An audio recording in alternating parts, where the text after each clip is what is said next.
देखो, अगर गलती हो जाती है तो मेरे से, अगर अच्छाई है तो मेरे गुरुदेव की। ये उपासक सच्चे मार्ग में जो चलता उसके हृदय की ये गति होती है।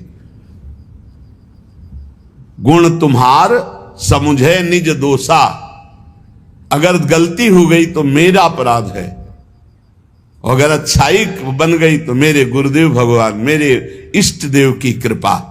ऐसे ही सम्मान हो रहा तो इष्ट देव गुरुदेव का, और अपमान हो रहा तो मैंने कोई गलती की है पूर्व में, उसका प्रायश्चित हो रहा है। इसमें तर्क वितर्क की जरूरत नहीं, ये परमार्थ है। श्रद्धा और विश्वास से चलो, लाभ प्राप्त हो जाएगा।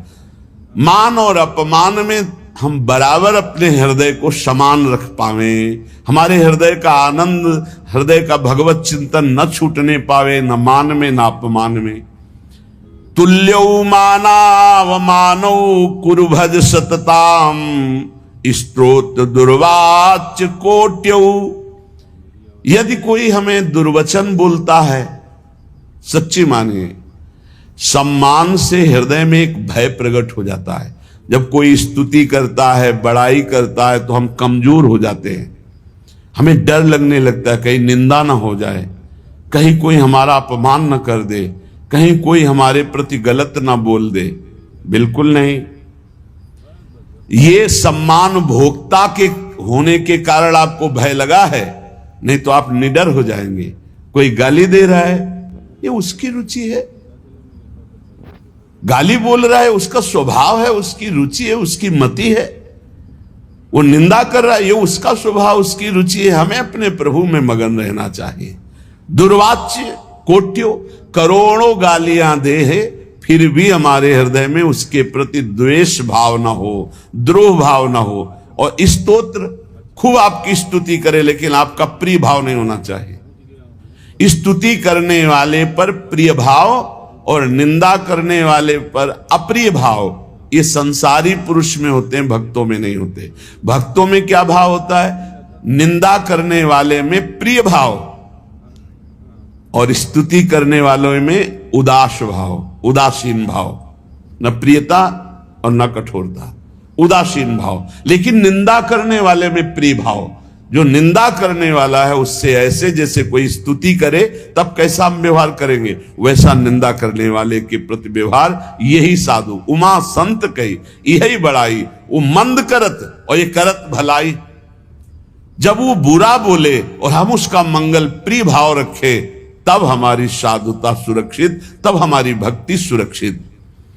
ग्रासा लाभे महासंपत्ति, सीधा हम वृंदावन वास कर रहे भजन मार्ग में। हमें हो सकता, अब तो बड़ी व्यवस्थाएं हो गई हैं, नहीं पढ़े बड़ी समस्या उदर भरने की ही केवल थी।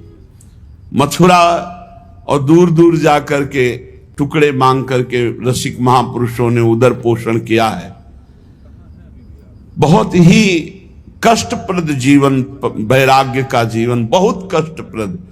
अब तो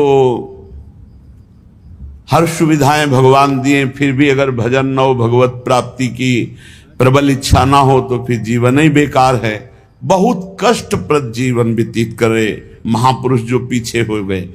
बड़े बड़े मच्छर, क्योंकि खूब लताएं थी, सांप बिछे, खाने पीने की व्यवस्था नहीं, कोई रहने की व्यवस्था नहीं। आज इस वृक्ष के नीचे, कल उस वृक्ष के नीचे भारी कष्ट सहते हुए प्रियालाल के लिए हर समय तड़पते रहते, रोते रहते।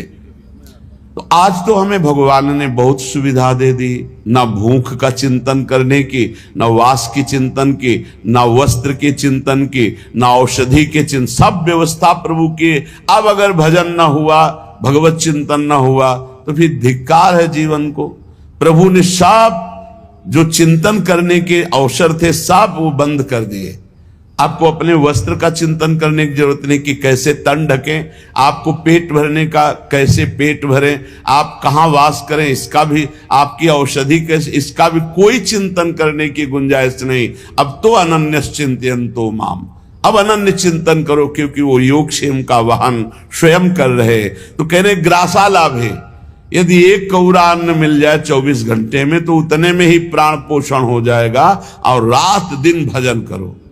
श्रीपाद प्रबोधानंद जी कह रहे हैं कैसे वृंदावन वास करो, अपने को सबसे नीचात नीच मानकर दूसरों को सम्मान बढ़ाई देते हुए अपना जब अपमान हो या सम्मान हो, दोनों में समान भाव रखें, और कोई हमें गाली दे या स्तुति, हम उससे अपने हृदय को बचाए, और एक कौरा भी अन्न मिल जाए तो उससे प्राण पोषण कर ले।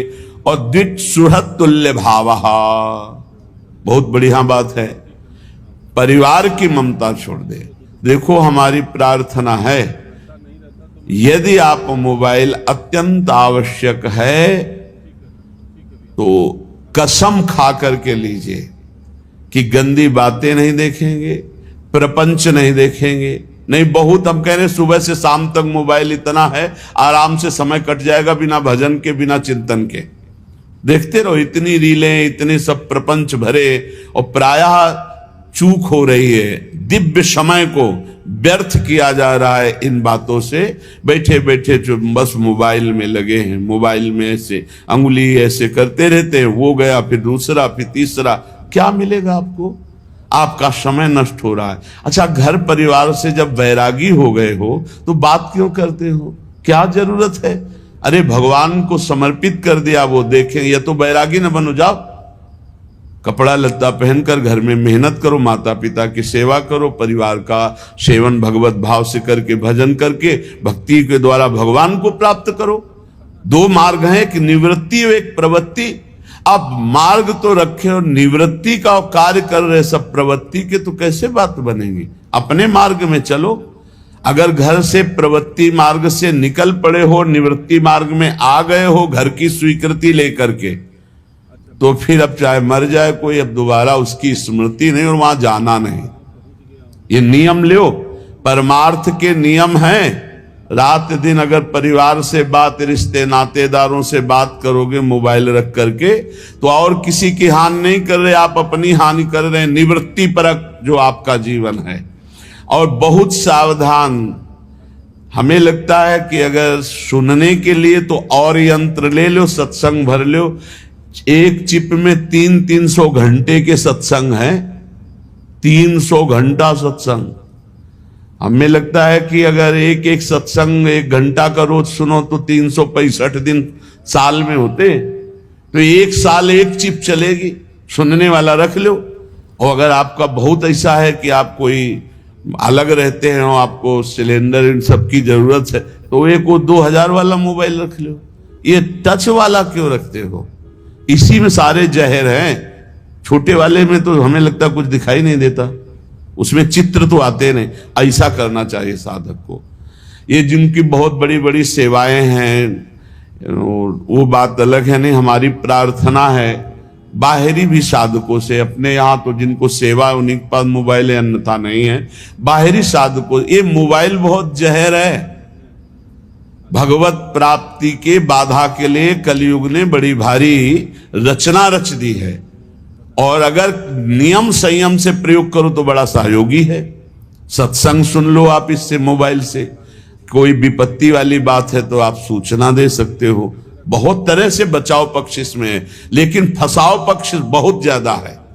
फसाव पक्ष से जिनकी बचने की सामर्थ्य वही मोबाइल रखे।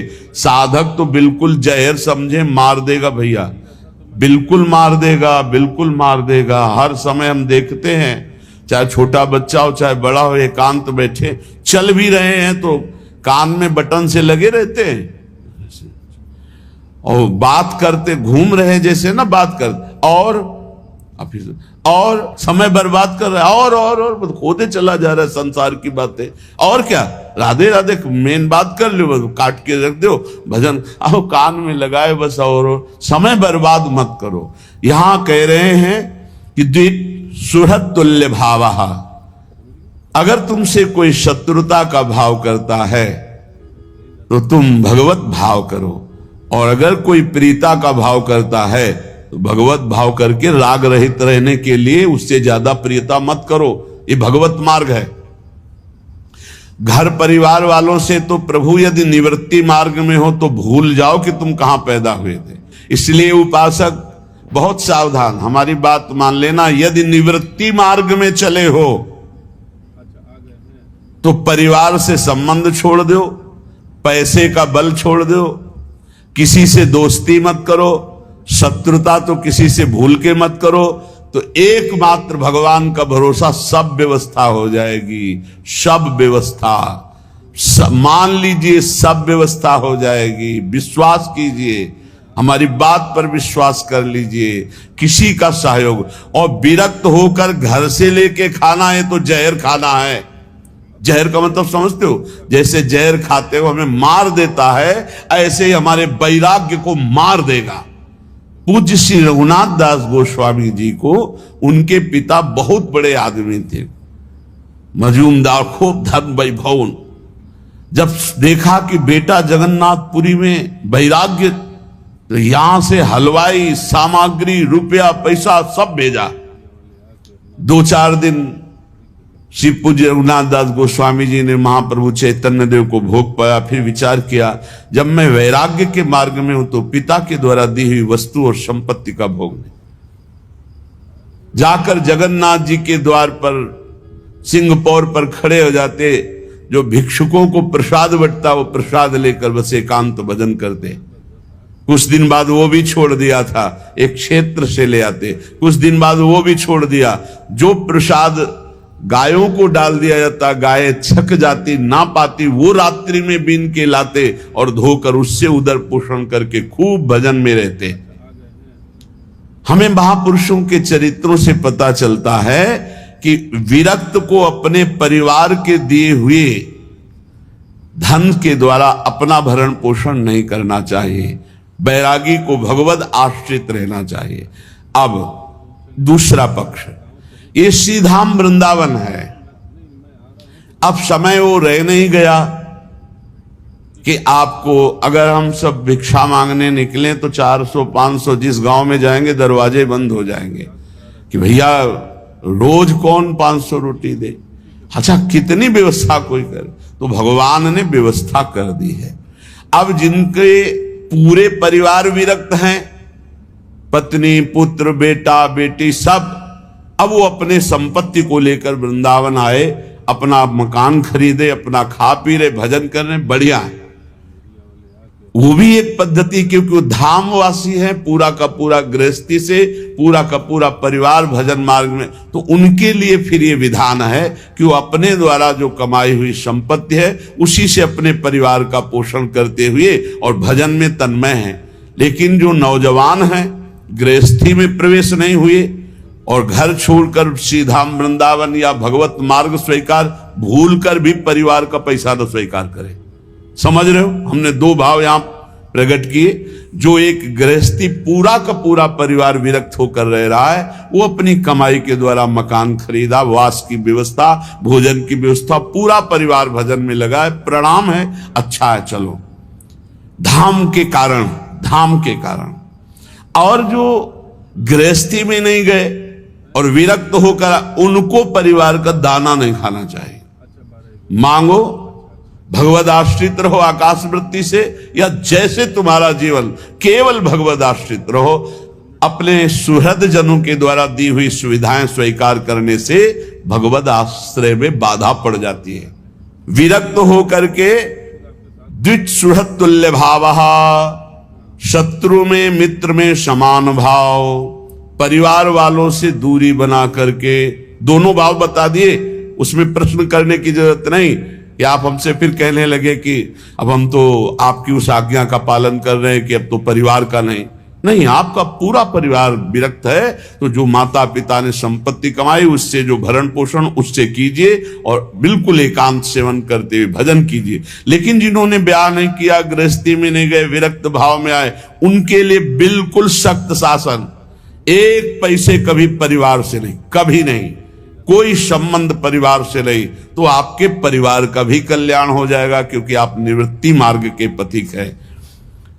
कांतत्वन्मात्र संच्छादित विकृततम स्त्री मया मेध्य पिंडम थुत्कुर्वार्थाननर्थान विमर्श श्रुत सुहृदान धवान विद्धि बंधान कष्टम मिष्टान्न पानादि सुभज वसनाद्युज्ज्वलत्वे त्रपेथाः सर्वेषां शिष्य भृत्यादि वदति विनतोध्यासस्व वृंदावनम भोः।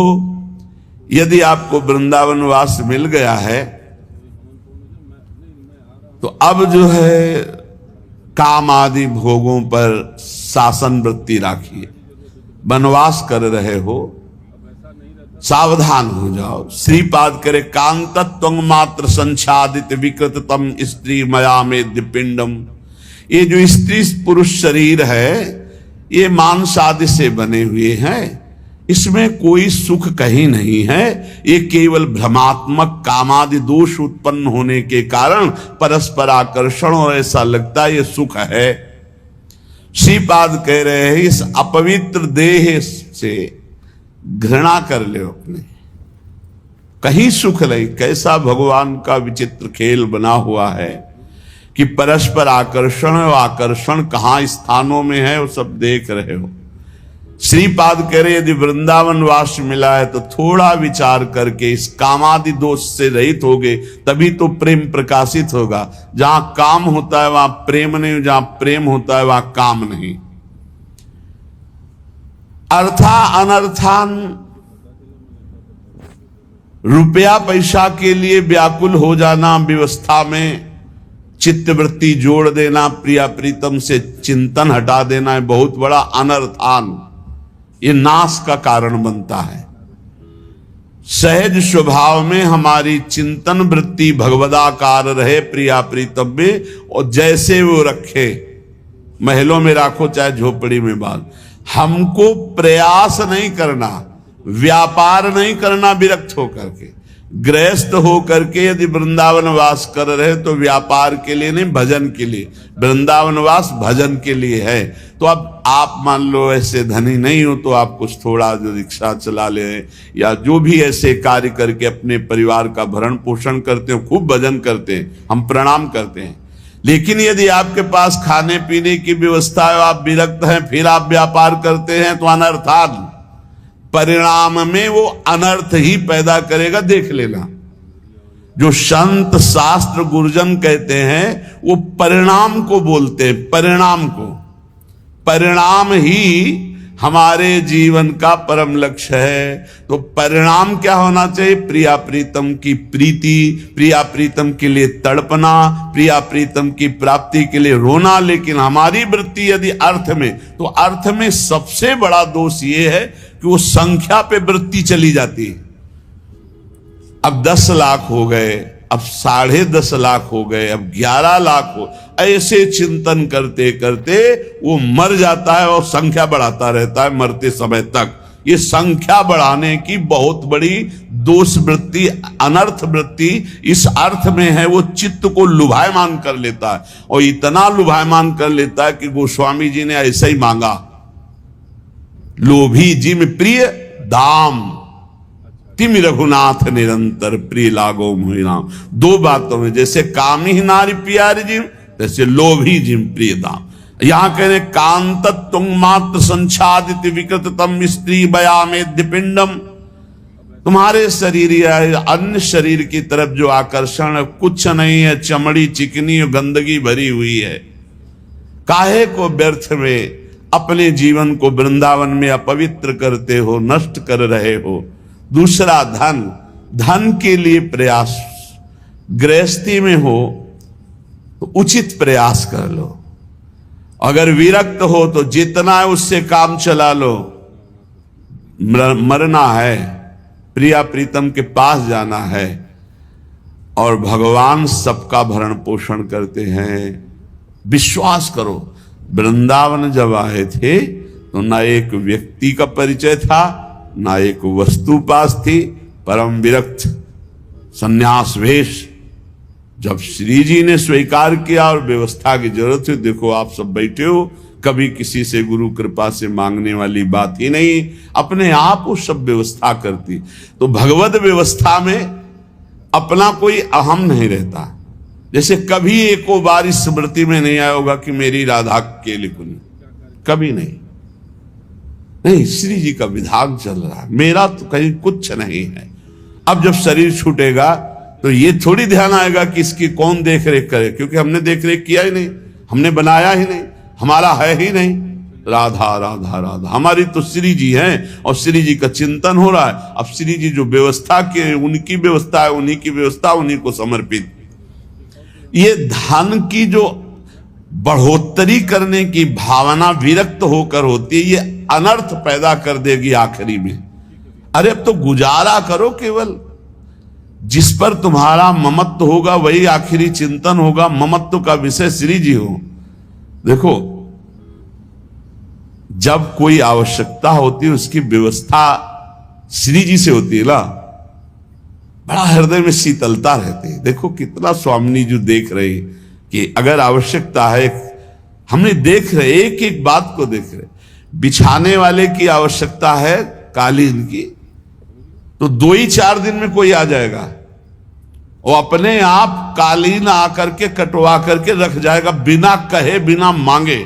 और उससे पूछो, बोले 2-3 दिन से चिंतन चल रहा था कि क्या सेवा, क्या से हमारे मन में आया कि ये सेवा तो स्वीकार ही कर लेंगे और हम ये ले। तब ये लोग कहते हैं इतनी बड़ी कालीन आई। हम कहा हाँ, बिछाने के लिए सत्संगियों के श्री जी अपने आप जो विश्वास, तब आपको पता चलेगा श्री जी की जिम्मेवारी है योगक्षेमम वहाम्यहम, तो वो देखो कर रहे। तुम्हारी जिम्मेवारी है अनन्य चिंतयन्तो माम, तुम अनन्य चिंतन श्री जी का करो, वो तुम्हारी सब व्यवस्था को देख रहे। निवृत्ति परक, और जो गृहस्थी में है तो उचित कर्मों का धर्मानुष्ठान करते हुए अपने जीवन यात्रा को पूरी करें।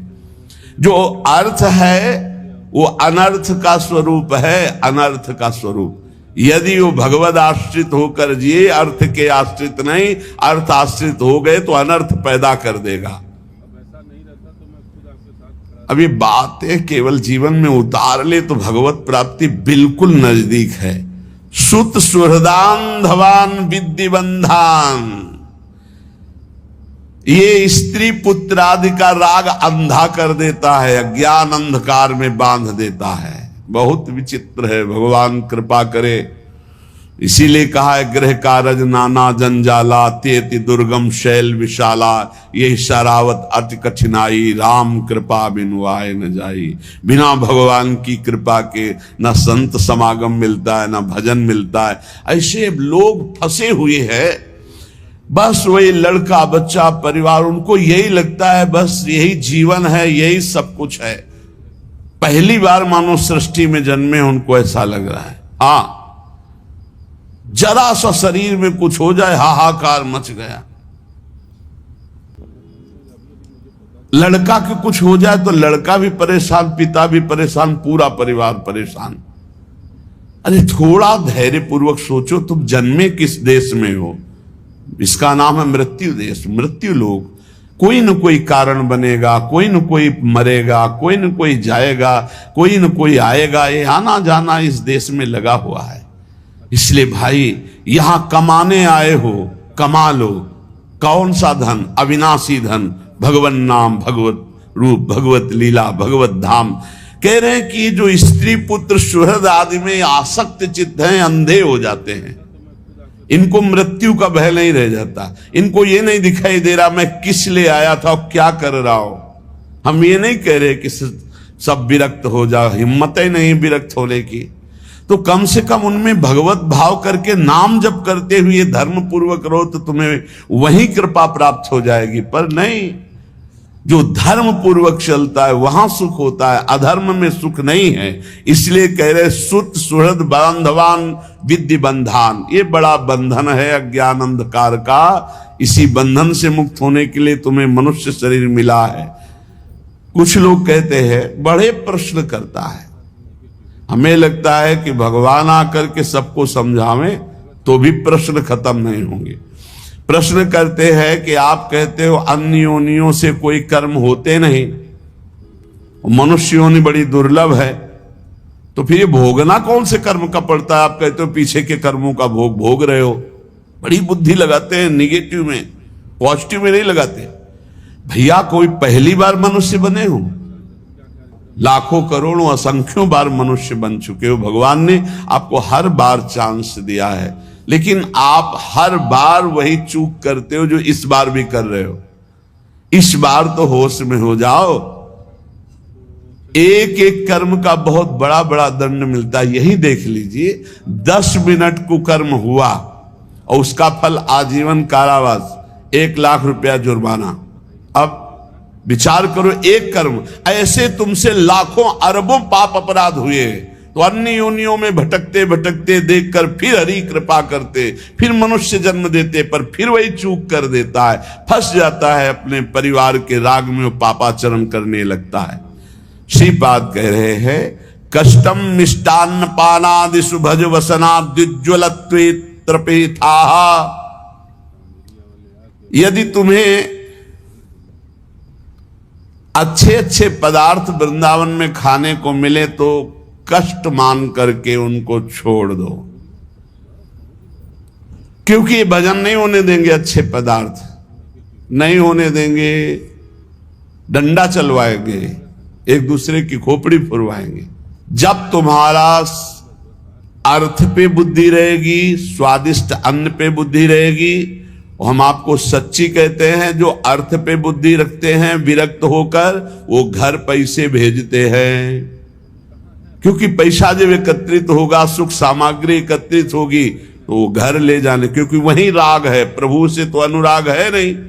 और कुछ ऐसे हैं जिनका प्रभु से अनुराग है, तो हमने देखा बिहारी जी के दरवाजे पे बैठ के वो पद गाया करते थे, बड़े सुंदर सुंदर महापुरुषों के, रहीम जी के, रसखान के, बड़े बड़े महापुरुषों, उनको जो पैसा मिलता उससे जीवन यापन करते, जो बचता तो राम जी भाई सत्संग भवन में एक दिन बहुत सुंदर प्रसाद सबको पवाया जा रहा था भक्तों को, तो पूछा कि वो महात्मा जो है सबसे हाथ जोड़ जोड़, तुमका ये महात्मा, बोले यही तो करवा रहे, ये तो भिक्षावृत्ति से जीते, बोले जो बच जाता है उससे। ऐसे कुछ ऐसे विरक्त भिक्षुक स्वभाव वाले महापुरुष कि अपना शरीर पोषण किया और से संतों की सेवा में, नहीं तो घर की प्रियता आती है, विरक्त होकर घर पैसे भेजने का मतलब है कुल परिवार का पतन, कुल परिवार का पतन। साधु भाव में आकर के, भगवत भाव में आकर के जो हमको धन मिलता है वो संत सेवा के लिए, भगवत सेवा के लिए। यदि चाचा भतीजा और इनको सब ना, तो नरक ही जाना पड़ेगा, पक्की बात समझ लो, दुर्गति पक्की है। इसके लिए हमें एक प्रमाण मिला, भक्तमाली जी महाराज वो पधार चुके, वो बता रहे थे कि स्वप्न में एक बड़े महापुरुष वो अपने भाई को कुछ लाख रुपए दिए थे, वो आके महान थे बहुत बड़ी जगह के, तो उन भाई आए और बोले बेटी का ब्याह इतने लाख रुपया दे दो, बाद में हम ब्याज सहित दे देंगे, तो उन्होंने दे दिया। अब उनको लगा मेरे भाई है क्या देना है, वो 2-4 बार कहे, वो दिया तो नहीं, तब तक उनका शरीर पूरा, तो वो प्रेत योनि को प्राप्त हुए।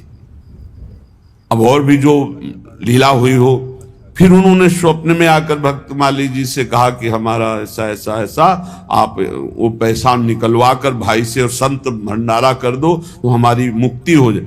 ये एक एक रुपया जो श्री जी के लिए आवे, जो संत सेवा के लिए आवे, जो गौ सेवा के लिए, जहां जिसके लिए आया उसको वही खर्चा कर दो, तो आपका सेवा बन जाएगी और भगवत मार्ग। तो ये कह रहे कि जो मिष्ठान आदि हैं, अच्छे अच्छे पदार्थ, ये बहुत होश में खाओ पियो, ये कर्जा है, अगर भजन नहीं होगा तो। हाँ पक्का समझ लो कर्जा है, ये बुद्धि खराब कर देगा, भजन नहीं होने देगा। इसलिए श्रीपाद करे कष्टम मिष्टान्न पानादिषु। जब आप ब्रह्मचारी रहेंगे तो आपके शरीर में जैसे कोई इंजेक्शन लगा दे ना, बिजली दौड़े, ऐसे शरीर में एकदम बिजली दौड़ती है। बहुत होश में खान पान करो, रूखा सूखा खाए के, ठंडा पानी पियो। सत्संग को ये भगवत प्राप्ति के लिए है, तो इन बातों को मानिए आप। ये अच्छे पदार्थ दूसरे का कर्जा लेना है, ये ना समझो कि अरे बहुत।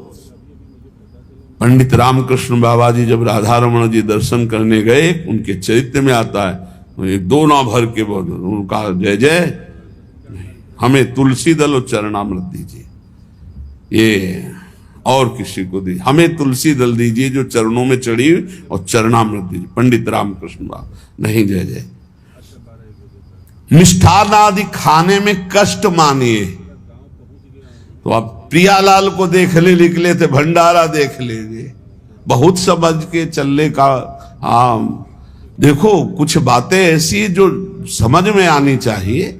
ये भंडारा सच्ची मानिए, जब आप हमें कह रहे हैं खाओ विरक्त हो, एक जगह चले जाओ, कम पैसे वाली सामग्री पालो, दिन भर भजन करो, कुछ नहीं परेशानी होगी। अब 4 जगह भंडारे जाओगे, हर जगह की दक्षिणा लोगे, तो सच्ची मानो भजन नहीं होगा। क्यों 4 जगह गए? एक जगह पेट भर लो, दक्षिणा मत लो। जरूरी है अगर आपको बिजली पानी खर्चा की तो दक्षिणा ले लो, एक जगह चले जाओ। जो पद्धति है, मिष्टान्न खाने में कष्ट माने कि ये हमारे भजन को छीन कर दे। खूब अनुभव की बात कह रहे हैं, महापुरुषों के अनुभव की बात है। रूखा सूखा खाओ, प्राण निकल, काहे को ये लकड़ी का वजन बढ़वाओगे? जितने शरीर में चर्बी होगी उतने ज्यादा लकड़ी लगेगी। हल्का शरीर रहेगा, कम लकड़ी लगेगी।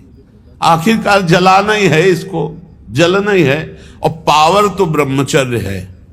जो ब्रह्मचर्य से रहता है, अपार सामर्थ्य उसमें रहती है, देखने की, सुनने की, बोलने की, चलने की, फिरने की, उठने की। शरीर में बिल्कुल कोई भयानक रोग प्रारब्धवशात हो तो भी कोई कष्ट उसको गिरा नहीं सकता। ब्रह्मचर्य एक अमोघ शक्ति। और ब्रह्मचर्य छीन है तो जवान है, कमर में दर्द, गांठ में दर्द, 24-25 की अवस्था, गांठ में दर्द। ये तो 70-80 वालों के कि अब बुढ़ापा आ गया, गांठ में दर्द है। बोले ग्रीस खत्म हो गई गांठ की। अब हमको तो ज्यादा अंग्रेजी आती है, हम उसको ऐसे ही कहते, ग्रीस जो भी हो। बोले गांठ की वो चिकनाहट, ग्रीस खत्म हो गई। तुम्हारी गांठ में जो ब्रह्मचर्य रूपी ग्रीस थी उसी को नष्ट कर दिया, तो अब जोड़ों में कहां से पहुंचे? सब पावर उसी से बनता है। जिन्हें भाई चाहे गृहस्थ हो चाहे विरक्त, बहुत सावधानी से ब्रह्मचर्य का रक्षा का भाव रखो। ये तुम्हारे जीवन को बहुत उत्तम बना देगी, विश्वास कीजिए। हाँ, बहुत ये कीमती वस्तु है, बहुत कीमती वस्तु है। ब्रह्मचर्य पर ध्यान दीजिए। ब्रह्मचर्य जो है, अधिक मीठा खाने वाला ब्रह्मचारी नहीं रह सकता, पक्का नहीं रह सकता। काहे को अपने अमूल्य जीवन को इधर उधर नष्ट करे। अब कह रहे हैं विरक्त होकर कीमती वस्त्र, वसनाद्युज्वलत्वे त्रपेथाः। जब अच्छे वस्त्र पहनने की बात आवे तो शरीर कंपायमान हो जाए। त्रपेथाः, कम पैसे वाली वस्तु का प्रयोग किया जाए, जितने कम से काम चल जाए। अपने जहां तक भाव है, अपने प्रयोग में आने वाली कम, पूरे जीवन में मार्किन ही नीचे की पहने, ऊपर जो वस्त्र गुरुदेव प्रदत्त किए वही अभी, नहीं तो भगवा वस्त्र गेरू से रंग के पूरे जीवन। अब तो शरीर अस्वस्थ है इसलिए, और ऐसी भीड़ है कि अगर हम अभी पैदल दोबारा वापस जाएं तो दोबारा उतनी रस्सी, उतने आदमी और उससे ज्यादा आदमी खड़े हो जाएंगे। जब गाड़ी से लौटते तो इतने भीड़ लगी रहती है। नहीं, आप क्या समझते, दुर्भाग्य है ये गाड़ी घोड़ा, हमारा कोई अभिमान का विषय थोड़ी है। अभिमान का विषय नंगे पैर, फटे पुराने कपड़े, भिक्षान्न से शरीर पोषण। अब आपके हवाले, महलों में रखो चाहे झोपड़ी में, जैसे चाहो। नहीं, हमें केवल प्रवचन नहीं कर रहे, जीवन है। अत्यंत उज्ज्वल वस्त्र, कीमती वस्त्र, विरक्त भेष बिल्कुल नहीं। बोले शरीर कांप उठना चाहिए। और कहे सर्वेशाम शिष्या भृत्यादि वदति विनतोध्यासस्व वृंदावनम भो। सबके आगे ऐसे व्यवहार करो जैसे गुरु के आगे किया जाता है, शिष्य की भांति। सर्वेशाम शिष्य भृत्यादि वदति विनितोध्यासस्व वृंदावनम भो। सबके सामने वृंदावनवासी, वृंदावन के जो जन हैं, सबके सामने एक शिष्य जैसा बर्ताव करो, दीन भाव से। तो इसी जन्म में श्री प्रिया प्रीतम की कृपा से प्रियालाल के साक्षात्कार का संयोग वृंदावन बना देगा। बहुत कृपा है। यदि ये रहनी जो श्रीपाद कह रहे, ये रहनी हमारे जीवन में आ जाए तो वृंदावन वास करते हुए बहुत जल्दी भगवत साक्षात्कार हो जाए। अच्छा, 12-1 बजे तक। अच्छा। तो चलिए भैया, मैं बस जरा गांव पहुंच गया हूं, बस वही हवन पूर्ण हो जाए। मैं आ रहा हूं तो 2 मिनट जरूर मैं प्रणाम करने आ रहा हूं। ठीक है ना? हाँ, ठीक है भैया, ठीक। और कोई हमारे लिए जरूरत हो तो बताइए। हाँ, ऐसा नहीं रहता तो मैं खुद आपके साथ खड़ा रहता, लेकिन अब क्या बताऊँ। हाँ हाँ, ठीक है ना, ठीक है भैया, मैं आता हूँ ठीक।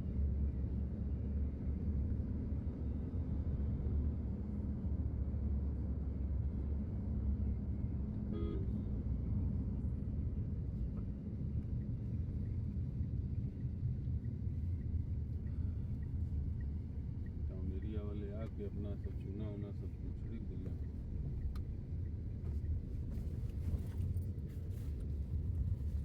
हेलो, हाँ पहुँच गया, बस पहुँच गया। अरे बस यही ललता सिंह जी के ट्यूबवेल पे आ गए। हाँ, लगा था ना, अरे थोड़ा काम तेज है। बस बस बस आ गया।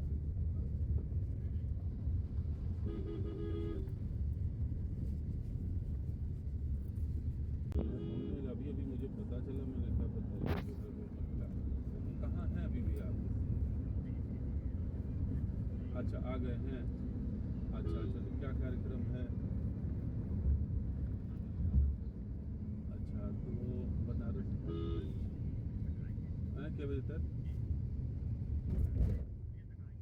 अच्छा 12-1 बजे तक, अच्छा अच्छा अच्छा।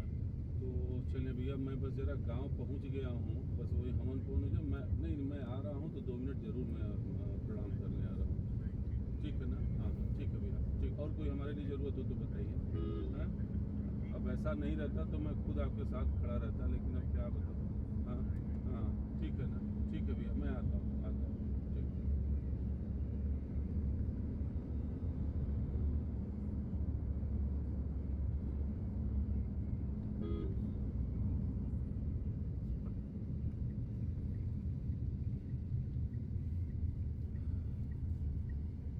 मेरिया वाले आके अपना सब चूना उना सब कुछ छिड़क दिले।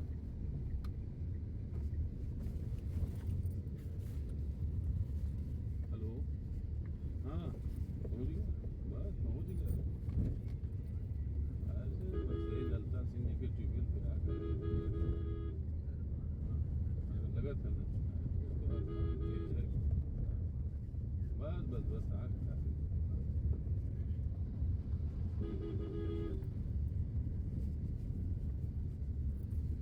हमने अभी अभी मुझे पता चला, मैंने कहा बताइए कहाँ हैं अभी भी आप। अच्छा आ गए हैं, अच्छा अच्छा, तो क्या कार्यक्रम है। अच्छा तो बनारस हैं क्या बजे तक। अच्छा 12-1 बजे तक, अच्छा अच्छा अच्छा। तो चलिए भैया, मैं बस ज़रा गांव पहुंच गया हूँ, बस वही हमन फोन हो जाए, मैं नहीं मैं आ रहा हूँ तो 2 मिनट ज़रूर मैं प्रणाम करने आ रहा हूँ। ठीक है ना, हाँ हाँ ठीक है भैया, ठीक। और कोई हमारे लिए ज़रूरत हो तो बताइए। हाँ, अब ऐसा नहीं रहता तो मैं खुद आपके साथ खड़ा रहता, लेकिन अब क्या बताऊँ। हाँ हाँ, ठीक है ना, ठीक है भैया, मैं आता हूँ ठीक।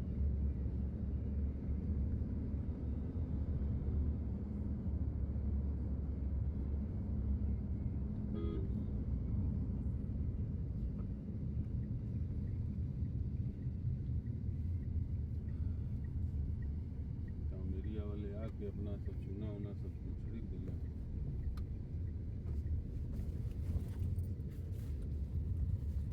हेलो, हाँ पहुँच गया, बस पहुँच गया। अरे बस यही ललता सिंह जी के ट्यूबवेल पे आ गए। हाँ, लगा था ना, अरे थोड़ा काम तेज है। बस बस बस आ गया।